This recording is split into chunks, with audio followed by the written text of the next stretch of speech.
इससे पहले के क्लास में जो बता दिए थे बोन की कैटेगरी वगैरह, वो सब के आगे आज बताते हैं। बोन की कैटेगरी बता दिए थे ना। रीढ़ की हड्डी को क्या कहा जाता है? मेरुदंड या वर्टिब्रल कॉलम। Vertebral column.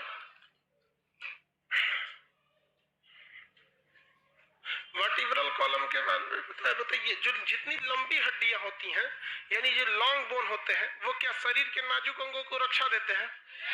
क्या करते हैं? चलने फिरने में मदद करते हैं, सीधा खड़ा होने में मदद करते हैं। गर्ल्स का सीट छोड़ के बैठा करिए बहू, शिवरात्रि ना आज सब भूखाइल थी, सब 2 दिन एकदम दबा के खाइए। टोपी वाला खड़ा हो हनी सिंह, आप कंफर्म है कि लड़की है कि लड़का? कल से यहाँ मेरे को लहंगा पहनेंगे, उड़ा देंगे हम। यहाँ लहंगा को लेकर रख देना है, इससे जितना लड़की के सीट पे बैठेगा सब उड़ा देंगे तेरा। बेवकूफ सब बीच क्लास में आके लड़की के सीट पे एक से एक है। इन सबको अपना जेंडर नहीं पता है, सोचा कहा नौकरी लेगा सभी से। बनो रीढ़ की हड्डी के बारे में पूरा कंप्लीट बताते। बचपन में रीढ़ की हड्डियां कितनी होती है और अभी कितनी है? देखो भाई, ये जो कॉन्सेप्ट है ना, इसको थोड़ा ध्यान से समझिएगा। इसके बाद हम आपको ज्वाइंट्स पढ़ाना है। ज्वाइंटे बचा हुआ है ना, ऑस्टियोक्लास्ट, ऑस्टियोब्लास्ट। हड्डी जो होती है रीढ़ की हड्डी, ये हल्का सा बैंड होती है, हल्की सी झुकी होती है। देखिए यहां से तो सीधा दिख रहा, ऐसे सीधा दिख रहा। अब जैसे मान के चले हम ऐसे झुक गए, इस टाइप का झुक जाएंगे या ऐसे झुक जाएंगे, ऐसे झुक जाएंगे। तो मेरा फोटो अगर इधर से कोई लेगा तब ना हम झुका हुआ लगेंगे, लेकिन कोई मेरा फोटो सामने से ले ले, देखिए ऐसे सामने से लेगा तो उसको झुका हुआ प्रतीक नहीं होगा, बस थोड़ी सी मेरी हाइट थोड़ी कम दिखेगी ऐसे। तो ये हड्डी हल्का सा बैंड होता है। रीढ़ की हड्डी यानी वर्टिब्रल कॉलम यानी मेरुदंड, इसका 2 सबसे प्रमुख काम है। एक, हमारे पूरे शरीर के लोड को यही रोक के रखा है, वरना पूरा शरीर को लोड रोकने वाला दूसरी कोई हड्डी नहीं है। लाओ तो जी, पूरी शरीर की हड्डी को, पूरे शरीर का बाहर रोकने वाला कौन सी हड्डी है? रीढ़ की हड्डी। आप बताइए सर किस पर रहता है? गर्दन पर। और गर्दन भी किसका हिस्सा है? रीढ़ की हड्डी। हाँ, वर्टिब्रल कॉलम का। इसका पैर कहाँ गया? यहां देखेंगे, या अगर रिब्स देखिए, रिब्स तक तो सब कुछ ठीक है। रिब्स के नीचे जो पैर आता है तो ऊपर का ये जो धड़ होता है यानी रिब्स, ध्यान से देखिए। वीडियो इज नॉट रनिंग, तुम्हारा मोबाइल दान कर दो किसी को। नॉट रनिंग बैठल होगा तू चौरा में जाके नदी किनारे, तो क्या होगा? नेटवर्क आएगा हो जा। ये पूरे गर्दन का लोड, ये हो गया गर्दन का लोड, और ये पूरे छाती का लोड, और नीचे तो पैर होता है। इसके बीच में एक ही ज्वाइंट पोजीशन है, कौन सा? मेरुदंड। ये रीढ़ की हड्डी। क्या कर रहे हो जी? पैर खोज रहे हो कि हाथ? पैर खोजो ना, वो हाथ ले आ रहे हो। तुम भी दिमाग है कि कौन चीज तुम्हारा? वो हाथ लेके आए हो, वो हाथ है।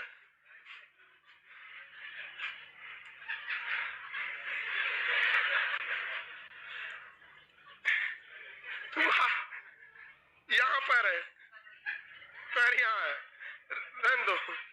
यहाँ देखियो, ये पूरा लोड जो है नीचे का तो नीचे ही रह गया। अब ये पूरा देखिए, इस लोड को कौन रोक के रखा है? इसका रीढ़ की हड्डी। गिर गया कि नहीं हो गया यार? यही एक रीढ़ की हड्डी होती है जो पूरे शरीर के लोड को रोक कर रखी होती है। नहीं तो पूरा शरीर का लोड रोकने वाला दूसरी कोई हड्डी नहीं है। धड़ और शरीर के बाकी अंग को जोड़ने, पैर को जोड़ने का काम कौन करती है? रीढ़ की हड्डी। ये नीचे का पोर्शन हो गया और ये ऊपर का पोर्शन हो गया। बीच में देखिए कोई कनेक्शन पॉइंट है, अगर इसे छोड़ दिया जाए तो नहीं होगा। तो ये जो होता है, ये पूरे शरीर को, ऊपर के लोड को क्या करता है? ये रोक कर रखता है। एक और है, किसको ये सुरक्षा प्रदान करता है? अरे बेवकूफ लोग, लाइव वाले बताओ लोग, किसको सुरक्षा प्रदान करता है?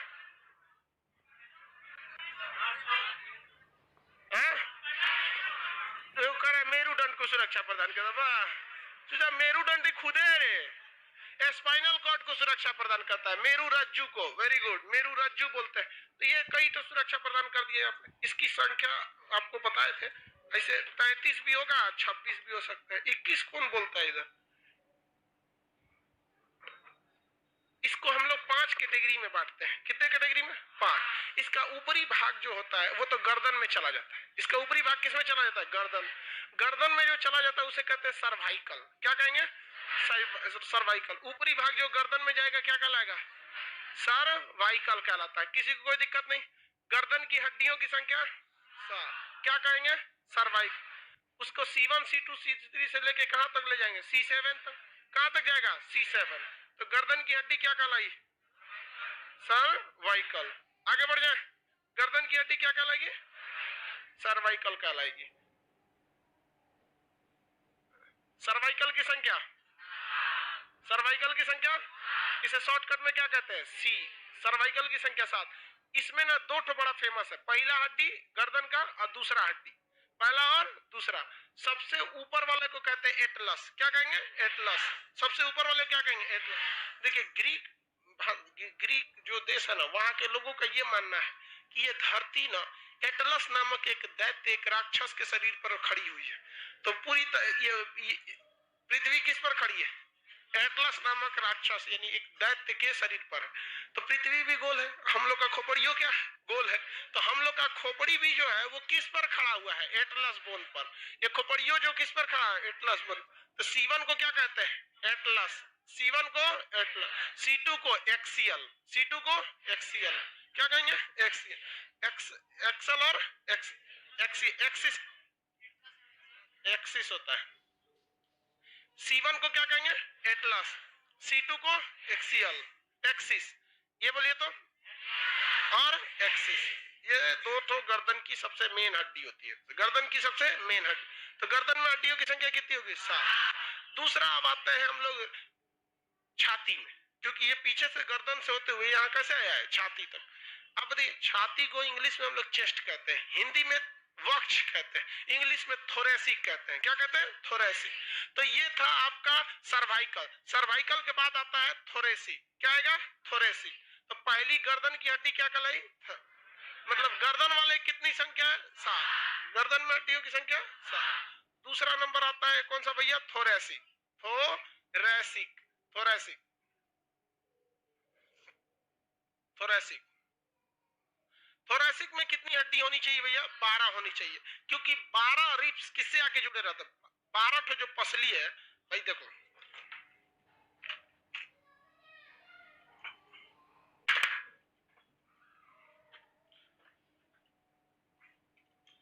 ये 12 जो पसली है, ये बात अलग है कि ये आगे जुड़ती है किससे आकर? स्टर्नम से। 12 की 12 पसलियां की किससे जुड़ती है? स्टर्नम से। लेकिन क्या सभी की सभी पसलियां स्टर्नम से जुड़ जाती हैं? जो पसली स्टर्नम से नहीं जुड़ती है उसे क्या कहते हैं? Floating ribs. कौन सा रिब्स? Floating ribs. नीचे की दो तो इधर देखेंगे ना, रिब्स कैसी हो जाती है? सब फ्लोटिंग रिब्स। सांप में सबसे ज्यादा फ्लोटिंग रिब्स पाए। लेकिन भाई साहब ये निकलती कहां से है? सब वर्टिब्रल कॉलम से। आगे आके जुड़ती है किससे? स्टर्नम से। लेकिन निकलेगी कहां से? वर्टिब्रल कॉलम से। तो वर्टिब्रल कॉलम को, वर्टिब्रल कॉलम का वह भाग जहां से पसली निकलती है उसे क्या कहते हैं? थोरेसिक। इसकी संख्या कितनी हो गई? इसकी संख्या 12। कितनी हो गई? 12। अब तीसरी कैटेगरी, टोटल कितने कैटेगरी में बांटे हैं? 5 कैटेगरी में। तीसरी कैटेगरी आती है लंबर। क्या आता है? लंबर। देखिए ये ब्लू कलर वाला ये क्या है? लंबर है। लंबर, इसकी संख्या होती है 5। यही दर्द करता है। दर्द कौन सा करता है? लंबर। सुनते हो ना, अरे कमर दुखा तू, वो क्या दुखा रहा है? उसका लंबर। यही से जुड़ा दर्द करता है, मेन यही दर्द करने वाला काम होता है। ये इसे क्या कहते हैं? लंबर। इसलिए आप देखेंगे ना कुर्सी वगैरह में एक लंबर सपोर्ट दिया जाता है, या गाड़ी वगैरह में देखिएगा ना एक लंबर सपोर्ट होता है। जो ड्राइवर की गाड़ी में सबसे बेस्ट सीट जो होती है ना, ड्राइवर वाली होती है। वो हर जगह एडजस्ट हो सकती है, आगे पीछे ऊपर नीचे, लंबर सपोर्ट हर तरह से हो सकती है। जबकि वही आप इसको देखिएगा, पीछे वाला सीटवा तो जैसा है तो बैठल रहो, कोनो काम का नहीं। तो उसमें एक लंबर सपोर्ट आता है। ध्यान से तू लोग का यार एप्लीकेशन वालों का अब तक गुड मॉर्निंग नहीं होता है। जो जितना बजे ज्वाइन करेगा उसी समय ज्वाइन करे। Sushil Kumar good morning.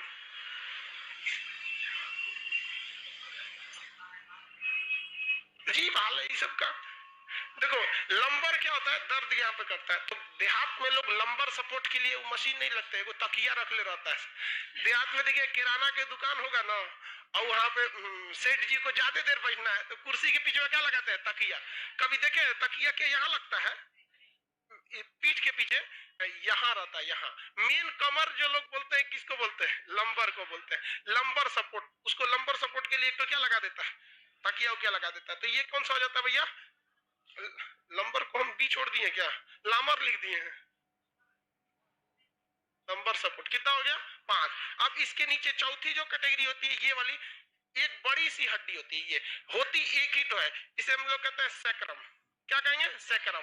भाई देखो सैक्रम हड्डी जो होती है चुचरा होता है एक के तो बड़ा साइड का, देख रहे हैं ये कितना का है, बड़ा है, एक ही तो एक ही है बड़ा, लेकिन ये सोच रहा 5 तो छोटे छोटे हड्डियों से क्या है मिलकर बना है। तो सैक्रम कितने हो जाते हैं, 5। सैक्रम कितने हो गए, 5। लेकिन काउंटिंग में ये कितना आता है, 1। देखिए ध्यान से, काउंटिंग में कितना आएगा, 1। लेकिन अगर आप ध्यान देंगे कि ससुरा कितने छोटे छोटे ज्वाइंट से मिलकर बना है, तो कितने में, 5। तो भाई साहब ये होता ससुरा 5 है, लेकिन जब का ये वर्क किसकी तरह करता है, केवल एक हड्डी की तरह। तो ये नीचे वाला हो गया आपका कौन सा, सैक्रम। अब उसके सबसे नीचे हो जाता है यहाँ पर कोकेक्स। कोकेक्स इसकी संख्या होती है 4। कोकेक्स की संख्या कितनी होती है, 4। लेकिन ये जो होती है छोटी होती है, कोकेक्स एकदम नीचे होता है, इसे टेल बोन कहते हैं। क्या कहेंगे, टेल बोन। ये किसी काम का नहीं रहता। देखिए ये यहाँ कोकिक्स, इसमें 4 ठो मिलेगा, 1 2 3 4। ये कोकिक्स की संख्या कितनी होती है, 4 होती है सब। अब किस तरह से कैमरा में दिखा दो हॉल नंबर 2 3 वालों को। सबसे नीचे जो ये मुड़ गया है, ये मुड़ा हुआ हड्डी है, इसे क्या कहते हैं, कोकिक्स। इसे हम लोग कहते हैं टेल बोन। हम लोग का भी पूंछ होता है, स्तनधारी की सबसे पहली पहचान पूंछ होता है। मानव का भी पूंछ था, लेकिन कुछ करोड़ साल पहले वो पूंछ क्या हो गया, विलुप्त हो गया। आप में किसी का है तो समझिएगा कि उनका जो कोकिक्स है वो अभी भी क्या है, एक्टिव है। लेकिन हम लोग में कोकिक्स किसी काम का है नहीं। तो ये होता ससुरा 4 ठो छोटा छोटा से मिलकर बना है, 4 ठो छोटा। लेकिन काउंट कितना करेंगे, 1। काउंट कितना करेंगे, 1। ये क्या आगे जाके क्या हो जाता है, इधर मुड़ जाता है और खत्म हो जाता है। लेकिन बंदर वगैरह में निकल जाता है। इसी से आगे जाके क्या बनता है, हाँ पूंछ लंगड़ी बनेगा। इसी से आगे बढ़े, किसी कोई दिक्कत नहीं। देखो भाई यहाँ एक तो झोल हो गया, झोल मतलब समझते हैं, गड़बड़। कोकिक्स होता क्या है रियल में, 1 होता कितना है, 1। लेकिन कितने सेट से बनकर बना, 4 से। सैक्रम होता कितना है, लेकिन छोटे छोटे कैगो से मिलकर 5। अब इसको देखेंगे तो ससुरा हो जाएगा 33। गिनिए कितना हो गया, 33। गिन नहीं, देखिए ना, गिन लो यार, हो गया, गिन के रख ले हम। 15 कहां दिख रहा है भाई, लड़की लोग बताइए कितना होगा, 33 है कि नहीं है, 33। लेकिन अगर आप देखिए तो इस 33 में से 2 जगह झोल है, एक सैक्रम में है और दूसरा कोकिक्स में है। सैक्रम को गिने हैं कितना, 5 है, कै गो एक्स्ट्रा जोड़ लिए, 4 गो। तो ये 4 गो घटाएंगे, उसके बाद भी कोकिक्स में कै गो है, होता है रियल में 1। कितने से मिलकर बनाता है, 4 से। तो कै गो एक्स्ट्रा जोड़े हैं, 3 गो। तो यहाँ 4 गो एक्स्ट्रा जोड़ लिए, यहाँ 3 गो एक्स्ट्रा जोड़ लिए, टोटल कै गो एक्स्ट्रा जोड़े, हाँ 7। तो 33 में से कितना घटा दे, बचेगा कितना, 26। इसीलिए ससुरा 26 सही हो जाता है एग्जाम में, 33 सही हो जाता है। देखें कि नहीं देखें, उसमें बच्चा बूढ़ा जवान नहीं पूछेगा।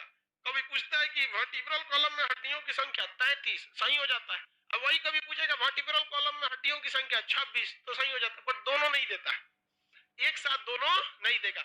रीजन क्या है कि अगर एक साथ दोनों देगा तो आप क्लेम कर सकते हैं उसके ऊपर। अब एसएससी है तो वो कर सकती है।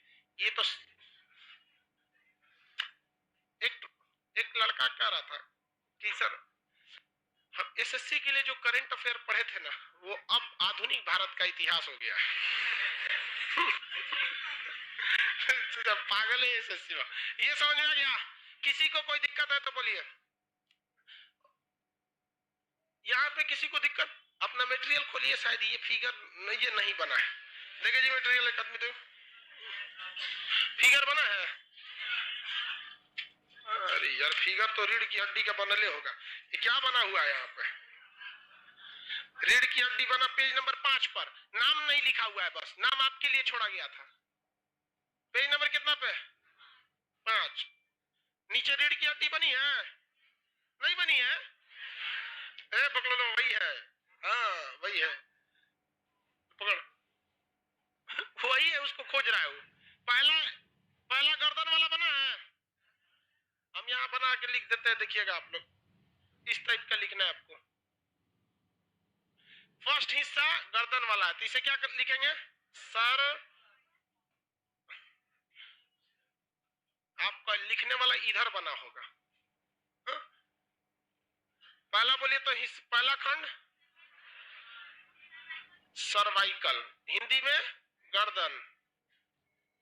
कितनी हड्डी, 7। कितनी हड्डी, 7। दूसरा बोलिए, दूसरा थोरेसिक, इसको क्या कहते हैं, छाती कहते हैं थोरेसिक को। कितना, 12। उसके बाद लंबर, लंबर लिखा है ना, लिखते चलिए, भरा तो है, बस भरना है आपको। लंबर कितना होता है, लंबर में कितनी हड्डी, इसमें 7, इसमें 12, इसमें 5। उसके बाद ये बड़ा वाला हड्डी सैक्रम, सैक्रम में भी 5। ये टेल बोन होता है कोकिक्स, कोकिक्स 4। कितना हो गया, 33। इसके ब्रैकेट में हम क्या लिख दे, 1 लिख दे। देखिए तो ध्यान से, यहाँ इसके ब्रैकेट में 1 लिख देंगे तो आपको कुछ दिन बाद होश आएगा, तो समझ में आ जाएगा। यहाँ 4 की जगह क्या लिख दे, 1 लिख दे, हो जाएगा। अब फिर इसको ऐसे लिख के 26 लिख देते हैं, यहाँ -7 लिख दे, -7 लिख के ऐसे 26 लिख सकते हैं। ऐसे लिख लीजिए आप लोग, फिगर तो बनाइए, आप लोग भी बनाइए, लाइव वाला सब लोग फिगर तो आइए वहां पे।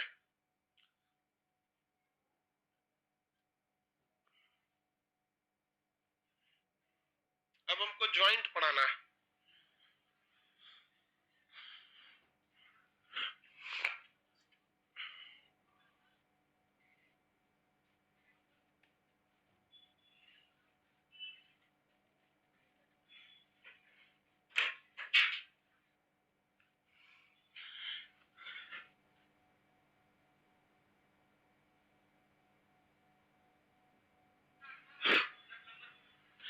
लंबर को हिंदी में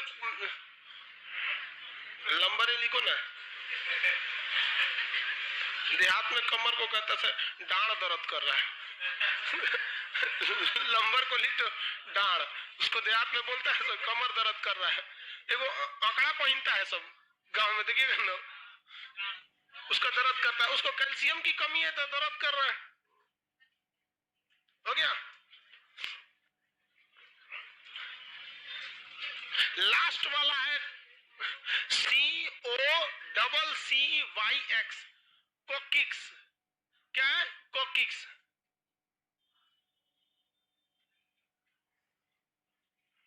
बुढ़ापा में क्यों झुक जाता है, बुढ़ापा में क्यों झुक जाता है भाई, बुढ़ापा में कोनो चीज काम नहीं करता है। हर चीज का एक एज होगा ना। कान दुखाए, कान में, हमारे दादा थे ना, 2 बार बोलते थे बाबू, हम लोग बोलते थे जी दादा, फिर बोलते बाबू जी दादा, सुन को नहीं करते, चक्का कहीं कहीं रहा हम करे। अपने सुनिए नहीं रहे, भड़क जाते थे हम लोग पे। बुढ़ापा बड़ी खराब चीज होता है। फिर खड़ा हुआ, बोलो भाई, जल्दी बोल भाई।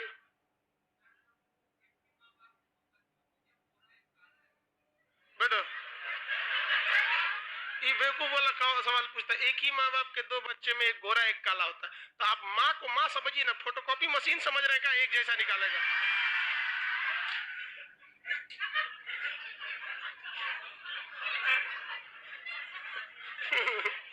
कर रिप्रोडक्शन में आपको नहीं बताए थे, सीए कहाँ लिखा हुआ है रे भैया सर, हा? आपको बताए थे कि जब एक स्पर्म डिस्चार्ज होता है ना, तो एक बार जब स्पर्म डिस्चार्ज होता है तो लगभग 6 से 7 ml होना चाहिए रिप्रोडक्शन के लिए। उस 6 से 7 ml में 20 लाख स्पर्म होते हैं, जिसमें 10 लाख स्पर्म के अंदर फर्टिलाइजेशन क्षमता होती है, क्योंकि उनके पास पूंछ होता है। और 10 लाख के पास 10 लाख शकल बनाने की क्षमता है। उसमें से जो पहले पहुंचेगा उस टाइप का शकल बनेगा। समझ रहा है? ये सोच रहा बहुत खचरा आदमी, ये डाउट कर रहा होगा कि गोरका कौन और का, करका कौन और का। ये बहुत खच्चर आदमी है। ठीक लड़का नहीं है ये, तुम्हारे साथ भी ऐसा ही होगा। तो ऐसा थोड़े है कि कलक्का तुम्हारा गोरका पड़ोसी का, तुमसे तो गोरा होगा नहीं।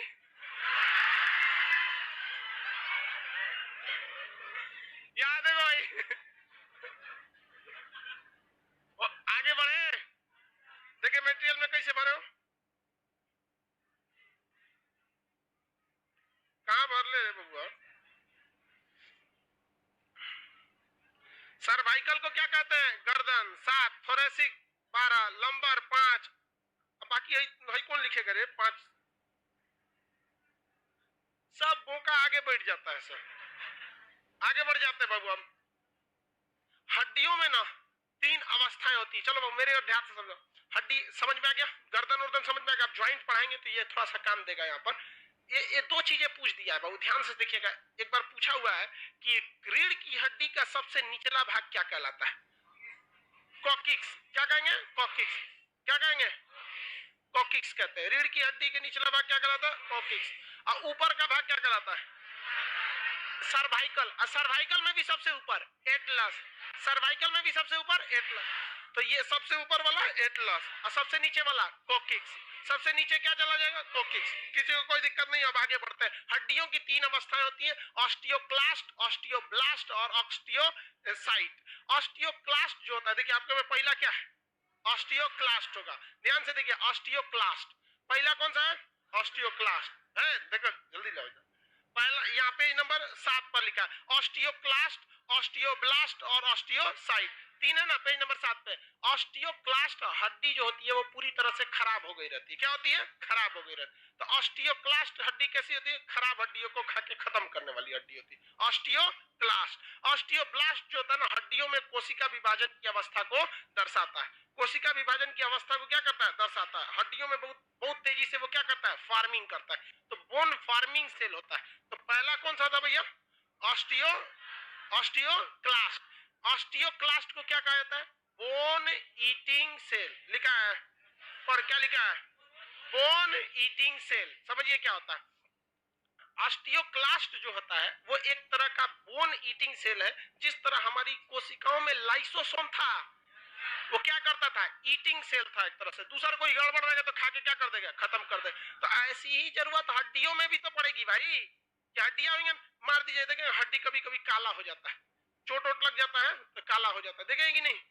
कभी कभी आप चिकन उकन लाते होंगे तो चोटाई दे देता होगा तो कहीं काला निकल जाता है, तुमको दे दिया है तो काला वाला लेके क्या आता है? कहीं कहीं आदमी देखिएगा पिटा जाएगा तो उसमें थोड़ा सा क्या हो जाता है, मतलब काला हो जाता है, आंख भी लाल हो जाता है। हाँ हाँ, वो सब पिटाने वाला हाल है। तो जो हड्डी जो होती है, सब बाबू ध्यान से समझिएगा, हड्डी में जो चोट लग जाने के बाद उसको खा के खत्म करना है, तो ऐसी हड्डी जो होती है ऑस्टियोक्लास्ट कहलाती है। जो बोन ईटिंग सेल होती है, खराब हो गई, उसे क्या करेगा? खत्म करेगा। अब जब खत्म कर दिया तो वहां खाली जगह हो जाएगा, तो उसको एक नया चाहिए ना कि वहां बनाए, नहीं चाहिए? चाहिए कि नहीं चाहिए? तो बनाने का काम कौन करता है? ऑस्टियोब्लास्ट। बनाने का काम ऑस्टियोब्लास्ट। तो बोन फॉर्मिंग सेल किसे कहते हैं? ऑस्टियोब्लास्ट। और बोन ईटिंग सेल, बताइए, ऑस्टियोब्लास्ट अगर नहीं रहता तो क्या खराब बोन को कोई खा के खत्म करता? और अगर मान के चलिए खा के खत्म कर दिया, ऑस्टियोब्लास्ट नहीं है तो भरेगा नहीं। लेकिन आप बताइए, कोई भी चीज बनती है तो अचानक मैच्योर तो हो नहीं जाती, अभी बनेगी धीरे धीरे धीरे धीरे, तब क्या होगा? आदमी परिपक्व हो जाता है। समझ में आ रहा है कि नहीं आ रहा? तो धीरे धीरे कोई भी चीज क्या होती है? बनती है। तो जब वह सेल पूरी तरह मैच्योर हो जाती है तो पूरी एक सेल कोशिका का रूप ले लेती है। कोशिका का टेक्निकल नाम साइटो होता है, ऑस्टियो माने हो जाता है हड्डी। तो ऑस्टियोसाइट जो हो गया वो पूरी तरह से मैच्योर बोन होता है। तो कंप्लीट मैच्योर बोन क्या होता है? ऑस्टियोसाइट। साइट का मतलब ये कोशिका। किसी को कोई दिक्कत? चलिए 3 टाइप के अवस्थाएं बताएंगे। सबसे पहले मान के चलिए चोट लग गया तो एक गड़बड़ हो गया, तो उसे खत्म कौन करेगा? ऑस्टियोक्लास्ट। तो bone eating cell, bone eating cell osteoclast. किसी को कोई दिक्कत नहीं? अब उसके बाद उसको बोन फार्मिंग सेल ऑस्टियोब्लास्ट। उसके बाद अगर आप देखेंगे ऑस्टियोब्लास्ट का पूरी तरह मैच्योर हो जाएगा तो ऑस्टियोसाइट। कंप्लीट, किसी को कोई दिक्कत नहीं है यहाँ तक में? कंप्लीट हो जाएगा। अब हड्डियों के बीच में खोखला जगह जो रहता है उसमें एक जालीनुमा संरचना पाई जाती है जिसे हम बोन मैरो कहते हैं। क्या कहेंगे? Bone marrow. हिंदी में कहते हैं अस्थि मज्जा। बोन मैरो कहेंगे और हिंदी में क्या कहेंगे? अस्थि। हर हड्डियों के बीच में मच्छरदानी की तरह, जाली की तरह संरचना पाई जाती है जिसे हम क्या कहते हैं? बोन मैरो या अस्थि मज्जा। किसी को कोई दिक्कत है? नहीं ना? ये अस्थि मज्जा बहुत ज्यादा जरूरी है। हड्डियों के बीच में क्या पाया जाएगा? बोन मैरो, अस्थि मज्जा। ये अस्थि मज्जा का काम क्या है? यही हमारे शरीर में ब्लड का निर्माण करता है। क्या करता है? ब्लड यानी आरबीसी का निर्माण करेगा। तो आरबीसी का निर्माण कहाँ होता है? अस्थि मज्जा यानी बोन मैरो में। बोन मैरो कहाँ पाया जाता है? हर हड्डियों के अंदर। जैसे आप कभी भी कुछ खाने पीने के लिए मुर्गा लेके आइएगा, बनेगा तो ये वाला हर एक बड़ी हड्डियों के मुंह पर क्या पाया जाता है? कार्टिलेज। तो ये तो आराम से थूर सकते हैं, इधर वाला भी थूर सकते हैं। थूरने के बाद अगर आप इसको भी तोड़िएगा या यहीं से झांक के देखिएगा तो लाल लाल लाल लाल अंदर लगेगा कोनो कपड़ा ठूसल है वहां पर। कई गो तो ससुरा वो के कूच के वो को खाता है, निकाल निकाल मतलब खरीद के लाया है ओकरा ना छोड़ेगा वो। अरे वो कुत्ता उत्ता सबके लिए छोड़ दो। अब आपको अपने पूर्व जन्म का लक्षण छूट गया है तो आप सोचते हैं कि ना हमारे लिए ये भी बना है पैसा लगल है तो ये वाला हिस्सा जो होता है इसके अंदर बोन मैरो होता है, वो किसका निर्माण करता है? आरबीसी का निर्माण करता है। आरबीसी अगर नहीं रहेगा, बोन मैरो अगर गड़बड़ हो गया तो क्या ब्लड बन पाएगा? नहीं, ब्लड नहीं बन पाता है। तो इस बोन मैरो में कभी कभी कैंसर हो जाता है जिसे हम लोग क्या कहेंगे? Bone marrow cancer. अब बाहर हुआ तो बोन कैंसर। भाई कैंसर बड़ी खतरनाक बीमारी है, मतलब इसमें 99% लोग की डेथ हो जाती है। लेकिन अभी थोड़ा सा एडवांस स्टेज आ गया है। डॉक्टर साहब अगर शुरुआती स्टेज में पता चल जाएगा तो बचा लिया जाएगा, अदरवाइज में बहुत ही मुश्किल है ये बचाना। तो ये हो गया आपका बोन मैरो। किसी कोई दिक्कत नहीं है? बोन मैरो क्या बनाता है? आरबीसी। खड़ा होकर बोलो ना बहू, यहाँ का किसी भी चीज का कैंसर कैसे होता है? कोशिकाओं में होने वाली अनियंत्रित वृद्धि जो कंट्रोल के क्या हो जाए? बाहर हो जाए, उसी क्या कहते हैं? कैंसर। इस क्लासरूम में कैंसर 2 मिनट में हो जाएगा। पता है कैसे? ये कौथा बैच है? पहला बैच है, मतलब 8 बजे वाला। हम कह देंगे 9 बजे वाला बैच वाला भी लड़का आ जाओ, 10 बजे वाला भी आ जाओ, शाम 5 बजे वाला भी आ जाओ। 8 को बैच को ही में बुला देंगे। क्लासरूम में क्या हो जाएगा? कैंसर। क्योंकि जितनी क्षमता है उससे 10 गुना लड़का आ जाएगा तो कहां बैठेगा? आपके खोपड़िया पे। आप नीचे हो जाएंगे, दबा जाएंगे। आप दबा जाएंगे, हाथ पे टूट जाएगा, 2 दिन चिल्लाएंगे, मर जाएंगे, सड़ेगा शरीर, गंध मचेगा, पूरा धुआं धुआं हो जाएगा। यहाँ पे कोई भी गुजरेगा इस एरिया से कहेगा काम हो रहा है, कहेगा ओहो खान सर का एक्सपेरिमेंट चल रहा है, हो गया कैंसर। समझ गया? सिम्टम्स कैंसर के कई ठो सिम्टम्स होते हैं, अलग अलग कैंसर के अलग अलग सिम्टम्स होते हैं। एक तो ये शरीर में इसका हर सिम्टम्स अलग होता है। कैंसर का सिम्टम्स एक जैसा नहीं होते। सिम्टम्स अगर इजीली रहते तो कोई भी पकड़ लेता कि हमको कैंसर है। लेकिन जो अंग में क्या होता है, कोशिका विभाजन ज्यादा होता है तो वो अंग थोड़ा सा बढ़ने लगेगा और दर्द उसको बहुत ज्यादा होगा, गांठ उठ बनने लगता है। तो भाई बोन कैंसर में ये सब नहीं देखने को मिलेगा कि अलग अलग में अलग अलग देखने को मिलेगा सिम्टम्स। बोन मैरो किसी को कोई दिक्कत नहीं। आगे बढ़ जाओ। चलिए अब एक समस्या समझिए। जो बच्चा माँ के पेट में रहता है उसे हम एम्ब्रॉय कहते हैं। इंग्लिश में क्या कहते हैं? एम्ब्रॉय। एम्ब्रॉय तब तक कहते हैं जब तक वो पैदा नहीं हुआ है। मान के चलिए किसी महिला को डॉक्टर ने डिलीवरी का डेट दे दिया कि भैया तुम्हारे आज तुम्हारे बच्चे की डिलीवरी हो जाएगी, शाम 4-5 बजे, वो लगभग में डेट दी। तो सोचो जब तक पैदा नहीं होता तब तक उसे क्या कहा जाता है? एम्ब्रॉय। वो तीसरा महीना में भी है तो एम्ब्रॉय, 7वां में है एम्ब्रॉय, पैदा जब तक नहीं हुआ एम्ब्रॉय। हिंदी में कहते हैं भ्रूण। हिंदी में क्या कहते हैं? भ्रूण। हिंदी में भ्रूण। पैदा नहीं हुआ जब तक एम्ब्रॉय। इसलिए आप देखेंगे जहां पर भी अल्ट्रासाउंड वगैरह वहां लिखता है भ्रूण की लिंग की जांच गैर कानूनी है। भ्रूण मतलब जो भी पैदा नहीं हुआ, लिंग मतलब लड़का है या लड़की है, इसकी जांच क्या है? गैर कानूनी। लेकिन फिर भी बता देता है, सब जान पहचान रहता है तो क्या कर देता है? बता देता है। डॉक्टरों बहुत होशियार रहता है, देखता है लड़का है तो सीधे कह देता है लड़का है, लड़की रहेगी तब वो कह देता है लड़के। हाँ गलत बता, ठीक कहता है गलत बताता है। भाई ये लड़का लड़की को बैलेंस होकर चलना है, तो खाली लड़के हो जाएगा तो दोनों के ब्याह कौन नहीं होगा रे? है कि नहीं? चलो ध्यान से देखो। तो छोटे बच्चों में सोच रहा हड्डी होता ही नहीं है। छोटे बच्चों में हड्डी होता है? नहीं होता। तो छोटे बच्चों में सोच रहा जब हड्डी नहीं होता है तो बोन मैरो कहाँ बनेगा, हड्डी तो बाद में होता है, तो उनका जो आरबीसी बनता है वो लीवर में बनता है, कहाँ बनेगा, लीवर। हम लोग की आरबीसी अस्थि मज्जा में बनती, किसी को कोई दिक्कत नहीं। अब हमें पढ़ना है जॉइंट्स। क्या पढ़ना है, जॉइंट्स। शरीर की हड्डियों को जहां जुड़ी रहती है उन्हें हम कहते हैं जॉइंट्स। हिंदी में कहा जाता है संधि। हिंदी में क्या कहेंगे, संधि, संधि जॉइंट। ये जॉइंट्स बेसिकली 3 टाइप के होते हैं। जॉइंट्स कितने टाइप के होते हैं, 3 टाइप के ये जॉइंट पाए जाते हैं। किसी को कोई दिक्कत नहीं है, बोल लीजिए। उंगली क्यों बजता है, साइनोवियल लिक्विड की वजह से। इसको नहीं बजाना चाहिए बार बार, देखते हैं खटाखट ऐसे बजाया जाता है, तो उसमें खाली जगह क्या होता है, साइनोवियल। वहां कौन सी लिक्विड है, साइनोवियल, आराम से जमी हुई है, उसको छोड़ देना चाहिए। उसको बजाएंगे तो अपने जगह से थोड़ा सा क्या होता है, मूव करता है, तो खट खट आवाज करेगा आपको, वो नहीं करना चाहिए। कई को तो सोचा बैठले रहता है, खट खट खट खट करते रहता है, छोड़ दो उसको, नहीं बजाना चाहिए। ये 3 टाइप के जॉइंट्स पाए जाएंगे। एक ऐसे जॉइंट पाए जाते हैं जो कभी मूव ही नहीं कर सकता है, इसलिए इसे इमूवेबल कहते हैं। ये ससुरा घूमे नहीं करेगा, इमूवेबल कहेगा, ये घूमेगा नहीं, यानी ये चल नहीं सकता, इसलिए इसे क्या कहते हैं, अचल संधि।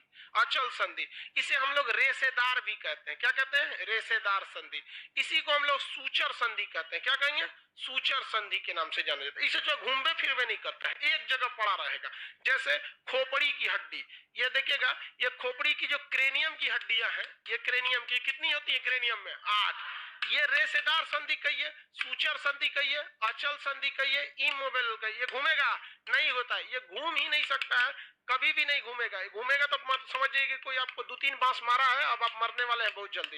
ये घूमेगा नहीं घूमेगा। दांत और जबड़े का ज्वाइंट, दांत और जबड़े का ज्वाइंट, देखिए हम ही नहीं लिखे हैं कि हड्डियों का ज्वाइंट, ये केवल क्या लिखे हैं, ज्वाइंट लिखे हैं। तो दांत और हड्डी जबड़े के बीच में क्या होता है, ज्वाइंट होता है। किसी को कोई दिक्कत, चलो आ जाओ। इमूवेबल समझ में आ गया, किसी को कोई दिक्कत नहीं है। इसके बाद आता है जैसे दांत में कौन सी हड्डी होती है, इमूवेबल, सूचर संधि। दांत में सूचर संधि। दांत अगर हिलने लगा, क्या हो गया, हिलने लगा, तो क्या हो गया समझिए, तो टूटने वाला। खोपड़ी हिलने लगा मतलब जाने वाला। दूसरी कैटेगरी जो होती है स्लाइटली मूवेबल, कैसा, स्लाइटली मूवेबल, स्लाइटली मूवेबल, अरे टी बन जाना है, स्लाइटली मूवेबल मतलब हल्का फुल्का घूमता है, इसे कहते हैं अपूर्ण संधि। पूरी तरह से नहीं घूमेगा, अपूर्ण घूमता है, हल्का फुल्का घूमेगा। समझ में गया कि नहीं है, हल्का फुल्का, उसे क्या कहेंगे, स्लाइटली मूवेबल। इसका एग्जांपल बोलिए तो, कपार, दांत, दांत। इसका बोले तो बैकबोन, रीढ़ की हड्डी, हल्का फुल्का घूमता है। पसली, क्या होता है, पसली, पसली, ये भी हल्का फुल्का घूमता है। पसली ज्यादा घूमता है, नहीं घूमता है। सांस लेते हैं तो थोड़ा सा फूलता है, हल्का सा। अब वैकेंसी वगैरह में जाएंगे तो कहेगा फुलाओ सीना, फुलाते हैं, 5 सेंटीमीटर फूलना चाहिए, नहीं तो बीमारी है आपको। तो ये कौन सा हो जाएगा, रीढ़ की हड्डी और पसली की हड्डी। पूरी तरह घूमती है कि हल्का फुल्का, हल्का फुल्का घूमती है, इसलिए इसे क्या कहते हैं, स्लाइटली मूवेबल। क्या कहेंगे, स्लाइटली मूवेबल। तो ज्वाइंट कितने टाइप के भैया, 3 टाइप के। पहला बोलिए तो अपूर्ण संधि, पहला कौन सा हो गया, इमूवेबल। अचल संधि रेसेदार या सूचर, एक ही का नाम है, कहां पाया जाता है, कपार और दांत में। स्लाइटली मूवेबल यानी अपूर्ण संधि, कौन सी संधि, अपूर्ण संधि, इसे रीढ़ और पसली में पाया जाता है। इसकी एक खासियत है, इनके बीच में कार्टिलेज बहुत ज्यादा होता है। क्या पाया जाता है, कार्टिलेज बहुत जाते हैं, इसलिए इसे कार्टिलेजियस ज्वाइंट भी कहते हैं। क्या कहेंगे, कार्टिलेजियस ज्वाइंट के नाम से जानते हैं, क्योंकि इनमें क्या पाया जाता है, कार्टिलेज पाना जरूरी है। तीसरा जो होता है freely movable, freely movable, Hindi में क्या कहेंगे, पूर्ण संधि, पूरी तरह से घूम जाएगा, पूर्ण संधि पूरी तरह से घूम जाएगा। इसे घूमने के लिए साइनोवियल नामक लिक्विड की जरूरी है। क्या चीज है, साइनोवियल लिक्विड जरूरी है, इसलिए इस ज्वाइंट को हम साइनोवियल ज्वाइंट कहते हैं। इसे कौन सा ज्वाइंट, साइनोवियल ज्वाइंट, इसे कार्टिलेजियस ज्वाइंट। ये तो हो जाएगा सूचर यानी अचल संधि हो जाता है। ये सोचना 4-5 टाइप के होते हैं। ये कितने टाइप के होंगे, 4-5 टाइप। ये पूरी तरह से घूम सकते हैं, कई डायरेक्शन में घूम सकते हैं। ये तो अपने जगह पे बस थोड़ा बड़ा हिल डुल सकता है, ये तो कुछ करबे नहीं करेगा। ये कई डायरेक्शन में घूम सकता है। इसमें एक आता है बॉल एंड सॉकेट। क्या आएगा, बॉल एंड सॉकेट। कंदुक खलिका, क्या कहेंगे, कंदुक खलिका, बॉल एंड सॉकेट, कंदुक खलिका। देखिए ये ऐसी हड्डियों के मुहाने पे एक बॉल जैसी संरचना पाई जाती है। देखिए गोल है बॉल टाइप का, तो ऐसी हड्डियों के मुंह पे क्या पाया जाता है, बॉल टाइप की संरचना पाई जाती है। और ये जहां जाके ज्वाइंट होता है वहां एक गड्ढा होता है जो सॉकेट की तरह काम करता है। जैसे स्विच एंड सॉकेट होता है ना, प्लग लगा देते हैं, ठीक उसी तरह से, ठीक उसी तरह से होता है। यहाँ पे देखिए यहाँ एक गोल गड्ढा दिख रहा है, अरे भाई लाइव वाले सब लोग देखो, यहाँ गोल गड्ढा दिख रहा है, अरे एकरा नहीं कह रहे हैं, आर पार हो जाएगा, ये में हड्डियां ले जाएगा। यहाँ पर एक गड्ढा है, इसे साइनोवियल गाढ़ा कहते हैं। कौन गाढ़ा? साइनोवियल गाढ़ा, हिंदी में साइनोवियल गुहा, गुहा मतलब खाली जगह। अरे गुहा कहिए गाढ़ा कहिए, कोई अंतर है? हाँ कोई दिक्कत है? नहीं। तो ये गाढ़ा कौन है? साइनोवियल गाढ़ा, इसी को साइनोवियल गुहा कहते हैं। ये किसकी तरह काम कर रहा है? सॉकेट की तरह। ये बॉल इसी में जाके क्या हो जाता है? फिट हो जाता है। और जब फिट हो जाएगा तो आराम से घूमेगा। देखिए घूम रहा है, खूब बढ़िया से घूम रहा है। तो वैसे ही हम लोग का पैरवो घूमता है। ये पैरवे तो है जो नचा रहा है, ऐसे ऐसे घूमते रहता है, नहीं देखते हैं? योगा में खूब नचाइए, डांस में खूब नचाइए। डांस करना बड़ी खतरनाक काम है, सोचा? अरे नहीं रे, हम लोग के बस का है। एक बार हम मैट्रिक में पढ़ते थे तो सोचे थे एक बार प्रैक्टिस करें। तो एगो मेरा दोस्त था, वो डांस बड़ी अच्छा करता है, हमको सिखाया, ओकरे पे आदमी उलट गया। सोचा तो नहीं, बहुत मेहनत का काम होता है। तो डांस में ये वाला जो बॉल एंड सॉकेट होता है बहुत काम आता है, इधर उधर घुमा देता है। ये चारों ओर क्या कर सकता है? घुमा सकता है, बहुत अच्छा से, बहुत क्या होता है? अच्छा से घुमा सकता है। यहाँ पे किसी कोई दिक्कत नहीं। इसमें एक बॉल के जैसे संरचना होती है और एक सॉकेट की तरह। तो ये हो गया कंदुक। क्या हो गया? कंदुक, बंदूक नहीं, कंदुक। आई खाली जगह है तो खलिका, कंदुक खलिका, कंदुक खलिका, कंदुक खलिका। किसी कोई दिक्कत है? तो पैर और कमर का जो ज्वाइंट है कैसा है? Ball and socket. हाथ और कंधे का जो ज्वाइंट है बॉल एंड सॉकेट। इसके मुहाने पे क्या पाया जाता है? बॉल, और जहां ज्वाइंट रहता है उसमें सॉकेट। ये चारों डायरेक्शन में क्या कर सकता है? आराम से मूव कर सकता है, बॉल एंड सॉकेट। किसी को कोई दिक्कत है बॉल एंड सॉकेट में? कोई दिक्कत है तो बोलिए।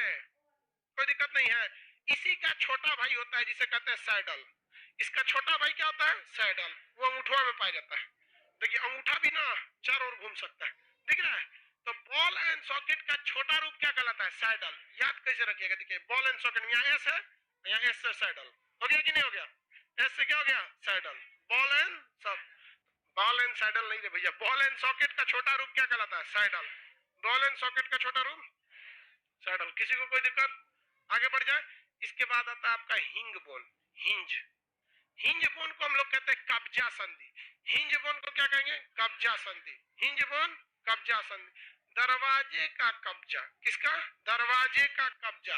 कितनी डायरेक्शन में खुलता है? एक डायरेक्शन में।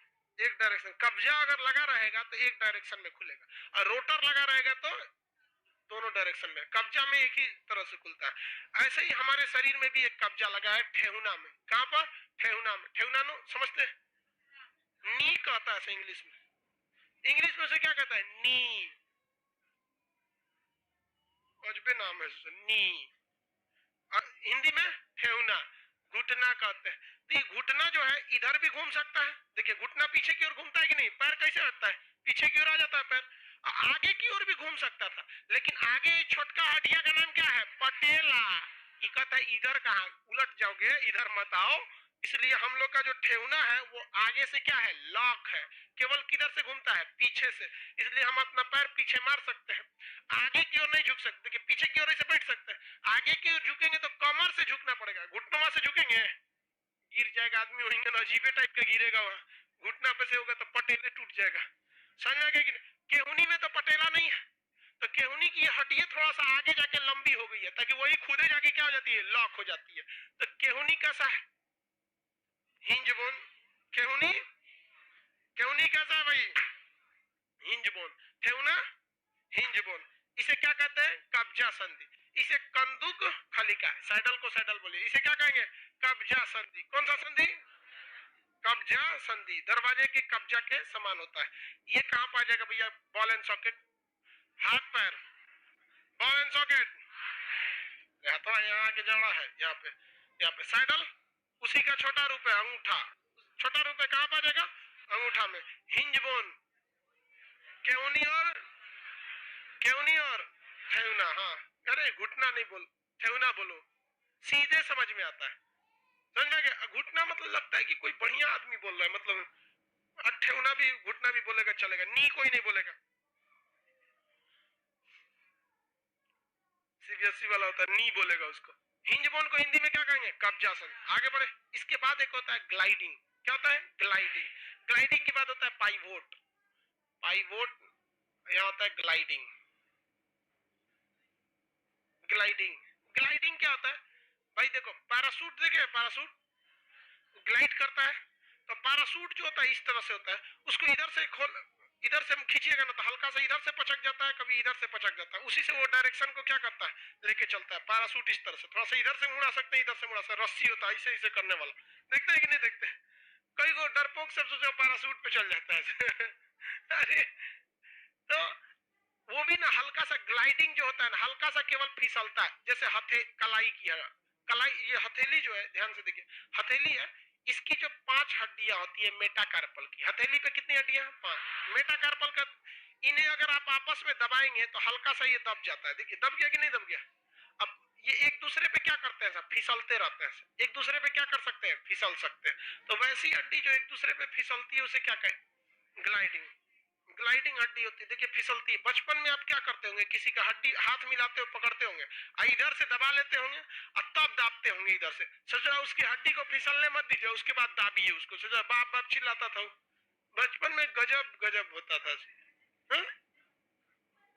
ये वाली हड्डी कौन सी होगी ग्लाइडिंग। अभी पाइवोट को बाद में बताएंगे, पहले यहाँ समझिए, जो हड्डी थोड़ा भी नहीं घूम सकती है इमूवेबल, हिंदी में अचल संधि या रेशेदार, और सूचर क्या कहेंगे स्लाइटली मूवेबल को अपूर्ण संधि, इसे क्या कहते हैं कार्टिलेजियस, कार्टिलेजियस। इधर कौन फ्रीली मूवेबल को साइनोवियल, इस जॉइंट को क्या कहेंगे साइनोवियल। कौन सा जॉइंट साइनोवियल। मटेरियल खोलिए अपना, देखिए ये नहीं लिखा है, लिखे मटेरियल देखिए, सब में लिखा है, तो लिखा है हाईकुल कहाँ लिखा है, अचल और रेशेदार लिखा है, बोलते लिखा, तो जो नहीं लिखा वो लिखिए, खाली जगह है वहां पे, पकड़ो।